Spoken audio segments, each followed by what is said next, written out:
नमो नमः। सर्वेषां सुस्वागतम। आज हम लोग काल के विषय में पढ़ेंगे। चूंकि हम लोगों ने पुरुष के विषय में पढ़ा, वचन के विषय में पढ़ा, फिर कारक के विषय में पढ़ा। अब चूंकि वाक्य बनाने के लिए काल का जानना बहुत ही आवश्यक है, क्योंकि हम किसी भी वाक्य का निर्माण काल के अंतर्गत ही करते हैं। और काल के प्रकार होते हैं तीन प्रकार के काल होते हैं: वर्तमान काल, भूतकाल, भविष्य काल। और हम कोई भी काम करते हैं वो तीन कालों के अंतर्गत ही होता है। काल से अलग होकर के हम कुछ भी नहीं कर सकते। इसीलिए तो एक वाक्य है संस्कृत में, कहा जाता है अहम एकोस्मि न भूतो न भविष्यति। तो आइए हम लोग काल के विषय में जानते हैं। काल क्या है और काल कितने प्रकार के हैं और कौन कौन से हैं। अस्य प्रकाराः, काल के प्रकार। काल के तीन प्रकार बताए गए हैं: वर्तमान काल, भूतकाल, भविष्य काल। वर्तमान काल, भूतकाल, भविष्य काल। अब चूंकि काल को जानने के लिए संस्कृत में काल के विषय में जानने के लिए, और काल चूंकि क्रिया से संबंधित होती है, उसके लिए हमें क्या जानना पड़ेगा? लकार के विषय में जानना पड़ेगा। वर्तमान काल में कौन सा लकार है, भूतकाल में कौन सा लकार है, भविष्य काल में कौन सा लकार है। तो सर्वप्रथम हम ये जान लेते हैं कि लकार होते कितने हैं। तो आइए देखते हैं लकार कितने होते हैं। आपसे प्रश्न पूछे लकारस्य कति प्रकाराः भवन्ति, लकारस्य कति प्रकाराः सन्ति, तब आपका उत्तर होगा लकारस्य 10 प्रकाराः भवन्ति, लकारस्य 10 प्रकाराः भवन्ति। लकारस्य कति प्रकाराः? लकारस्य 10 प्रकाराः। कहा कि भैया कौन कौन? तो गिनाइए। लट, लिट, लुट, लेट, लोट, लंग, लिंग, लुंग, लिंग। ये लकार के 10 प्रकार है।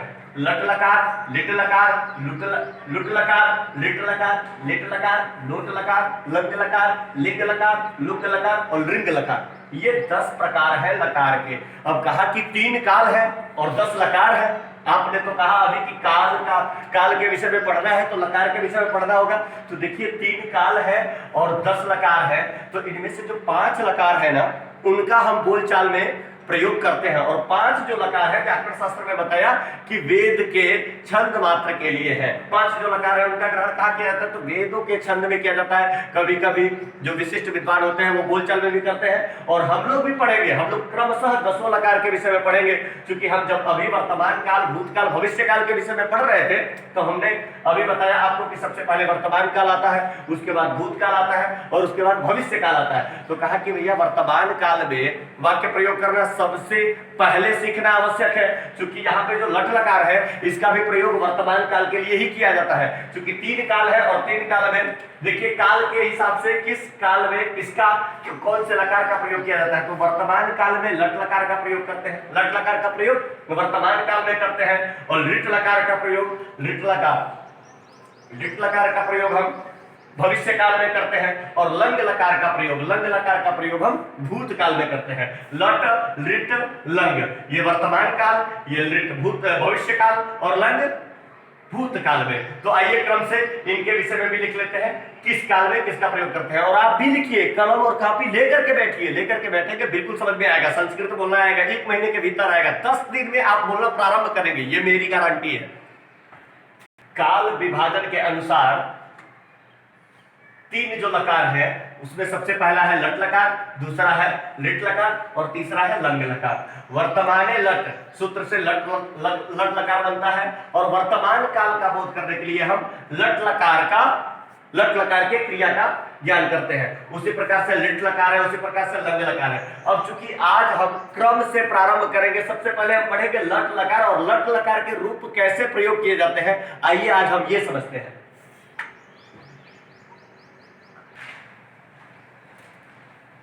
पठ धातु का मतलब होता है, पठ का मतलब होता है पढ़ना, लिख का मतलब होता है लिखना, हस का मतलब होता है हंसना। तो यहाँ पे हम सबसे पहले एक उदाहरण लिए है पठ धातु का लट लकार में बताने के लिए। लट लकार का मतलब होता है, लट लकार कहीं भी आप सुनिए तो समझ जाइए वर्तमान काल की बात हो रही है। लट लकार कहीं भी सुनिए, किस काल की बात हो रही है? वर्तमान काल की बात हो रही है। जब वर्तमान काल की बात हो रही है तो कौन सा लकार आएगा? लट लकार आएगा। लट लकार में अब चूंकि क्या है, मैंने आपको पहले भी बताया था कि प्रथम पुरुष, मध्यम पुरुष और उत्तम पुरुष, ये 3 प्रकार के पुरुष होते हैं। उसमें एक वचन, द्विवचन, बहुवचन। आंग्ल भाषा में 2 ही वचन होते हैं, हिंदी में भी 2 ही वचन होते हैं, लेकिन संस्कृत में तीन वचन होते हैं। कौन कौन से? एक वचन, द्विवचन और बहुवचन। कहा कि प्रथम पुरुष, मध्यम पुरुष, उत्तम पुरुष, तीन प्रकार के पुरुष हैं। एक बार आप हमारे साथ आवृत्ति कर लीजिए। एक वचन, प्रथम पुरुष एक वचन में पठ धातु में कौन सा रूप बनता है? पठती। आप हमारे साथ बोलेंगे पठती, पठतः, पठन्ति, पठसी, पठतः, पठथा, पठामी, पठावः, पठावः। एक बार और बोलिए, पठती, पठतः, पठन्ति, पठसी, पठतः, पठथा, पठामी, पठावः, पठावः। देखिए अब सीधे नीचे से बात करते हैं। उत्तम पुरुष, उत्तम अर्थात मैंने आपको पहले भी बताया था, उत्तम अर्थात मैं, हम दोनों अर्थात उत्तम पुरुष का द्वितीय वचन, उत्तम पुरुष का द्विवचन, हम सब अर्थात उत्तम पुरुष का बहुवचन। तो यहाँ पे एक वचन में क्या होगा? अहम पठामी, कौन पढ़ता है? तो मैं पढ़ता हूं, मैं क्या हूं? करता हूं। और मैं कौन सा क्रिया कर रहा हूं? तो पठन क्रिया कर रहा हूं। तो अहम पठामी, आवाम पठावः, वयम पठावः। इसी प्रकार से त्वम पठसी, मध्यम पुरुष में क्या है? हम जिनसे बात कर रहे होते हैं, जो भी हमारे सामने होते हैं, उनको हम क्या कहते हैं? मध्यम पुरुष के विषय में उनसे हम क्या अनुवर्तन करते हैं? मध्यम पुरुष का अनुवर्तन करते हैं। अर्थात मैं उत्तम और तुम मध्यम, मैं उत्तम और तुम मध्यम। तो जब तुम मध्यम, तो यहाँ पे क्या होगा? त्वम पठसी। मध्यम पुरुष में क्या होता है? त्वम होता है। तुम का संस्कृत क्या होता है? त्वम होता है। त्वम पठसी। युवाम पठतः।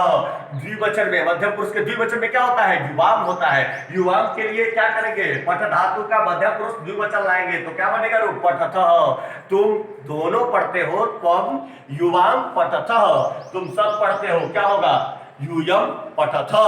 और वह पढ़ता है। अब प्रथम पुरुष की बात, चूंकि मैं उत्तम, तुम मध्यम और बाकी सब प्रथम, वह राम, श्याम, गीता, हीरा, मीरा, पीरा, चीरा सब प्रथम है। ठीक है, तो प्रथम पुरुष में क्या होगा? रामो पठती, राम पढ़ता है। रामो पठतः, दो राम पढ़ते हैं। रामाः पठन्ति, बहुत सारे राम पढ़ते हैं। तो आइए एक बार आवृत्ति कर लेते हैं। सह का मतलब होता है वह, मैंने आपको पहले भी बताया था, फिर से लिख लीजिए। सह का मतलब होता है वह पुल्लिंग में, सह का मतलब वह पुल्लिंग के लिए। ठीक है, तो वह।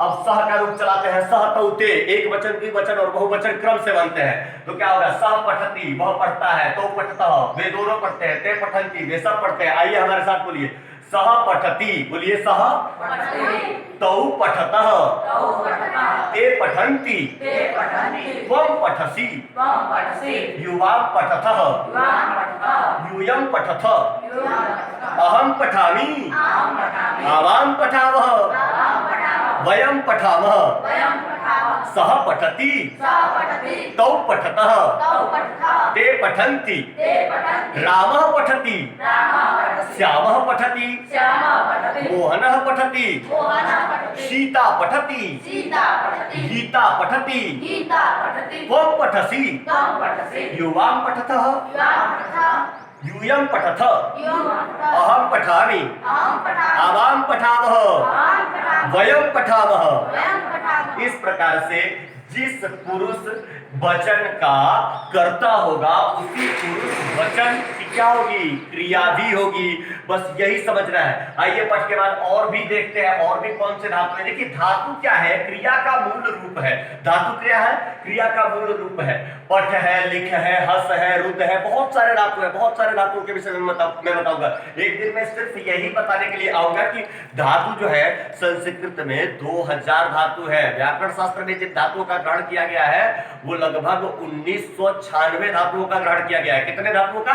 1996 धातुओं का ग्रहण कहाँ किया गया है? संस्कृत व्याकरण शास्त्र में गणपाठ में किया गया है। 10 प्रकार के गणपाठ होते हैं और 10 प्रकार के गणपाठों में 1996 धातुओं का पठन किया गया है। क्योंकि बोलचाल के लिए 50 धातु, 50 अर्थात होता है 50, 50 धातु बहुत है और हम लोग 50 धातु पढ़ेंगे। कितने धातु पढ़ेंगे?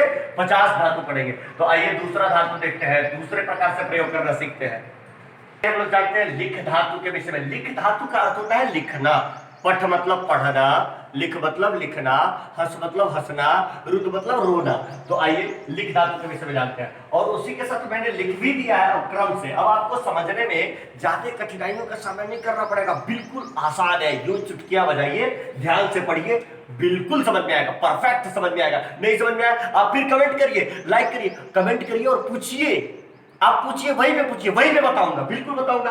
कहा कि अब क्या होगा, तो सह भी एक वचन प्रथम पुरुष का है। मैंने बताया था ना, मैं और तुम, इन दोनों को यदि छोड़ दिया जाए ना, बाकी सब प्रथम है। सह, सा, तत्, राम, श्याम, गीता, हीरा, मीरा, मुन्नी, सब प्रथम है, सब प्रथम, टोटल प्रथम। तो क्या कहा, सह लिखती, सीता लिखती, गीता लिखती, हीरा लिखती, मीरा लिखती, रामा लिखती, श्यामा लिखती, मोहना लिखती, कुछ भी करिए यहाँ पे, सह लिखती। अब आया द्विवचन की बात। प्रथम पुरुष द्विवचन में क्या होगा, तौ लिखतः, रामौ लिखतः, श्यामौ लिखतः, मोहनौ लिखतः, सीते लिखतः। आगे क्या है, ते लिखंती, ते लिखंती, वे सब लिखते हैं। त्वम लिखसी। देखिए, जब मध्यम पुरुष की हम बात करते हैं ना, तो त्वम, युवा, यूयम, या मध्यम पुरुष में तीन ही करता है, तीन ही करता है तो एक ही, लेकिन हम तीन वचन में भी यदि विभाजित करें तो आपको सिर्फ वचन के विभाजन से भी त्वम याद रखना है, युवाम याद रखना है और यूयम याद रखना है। बाकी कुछ भी मध्यम पुरुष में करता नहीं है, बिल्कुल नहीं है। आगे वही बात है उत्तम पुरुष में, क्या है, अहम, मैं ही एक करता हूं उत्तम पुरुष में, बाकी कोई करता हो ही नहीं सकता। असंभवम नाम न विद्यते क्वचित्, कहीं भी नहीं होगा। तो क्या है, त्वम लिखसि, युवाम लिखता, यूयम लिखता, अहम लिखामि, आवाम लिखावा, वयम लिखावा। क्या कहा, सह लिखति, आप मेरे साथ बोलिए, सह लिखति, तौ लिखतः, ते लिखन्ति, त्वम लिखसि, युवाम लिखतः, यूयम लिखतः, अहम लिखामि, आवाम लिखावः, वयम लिखावः। अच्छा चलिए, मान लीजिए इसमें कर्म हमने नहीं जोड़ा, जोड़ लेते हैं ना। पत्र लिखेंगे हम, क्या लिखेंगे, पत्र लिखेंगे, लेखनम लिखेंगे, क्या लिखेंगे, लेख लिखेंगे, पत्र लिखेंगे। आप बताइए क्या लिखना चाहते हैं आप, पत्र लिखेंगे, चलिए पत्र लिख लीजिए। पत्रम होता है संस्कृत पत्र का, क्या होता है, पत्रम।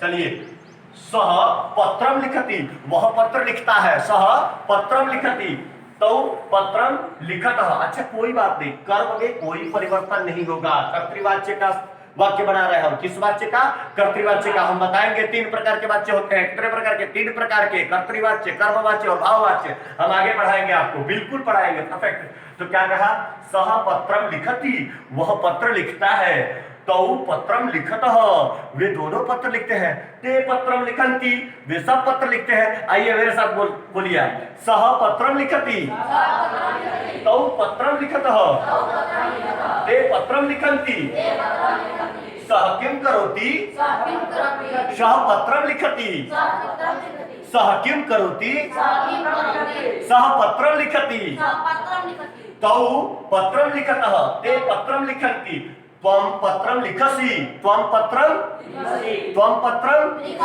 युवाम पत्रम लिखतः, यूयम पत्रम लिखतः, अहम पत्रम लिखामि, अहम पत्रम लिखामि, आवाम पत्रम लिखामि, वयम पत्रम लिखामः। इस प्रकार से आज चलिए, आज हम लोग वर्तमान काल लट लकार में पढ़े, कल हम लिट लकार पढ़ेंगे, भविष्य काल के विषय में पढ़ेंगे कि इसी वाक्य को यदि हम भविष्य काल में बनाना चाहें तो कैसे बनाएंगे। मैंने बताया था ना, तीन काल है, तीनों काल को मैं क्रम से पढ़ाऊंगा, फिर दसों लकार को हम लोग पढ़ेंगे, फिर कारक पढ़ेंगे। आप पढ़ते जाइए, मैं पढ़ाने से कभी नहीं भगूंगा, सिर्फ आप पढ़िए तो, आप पढ़िए तो, फिर मिलेंगे हम। जय श्री कृष्ण।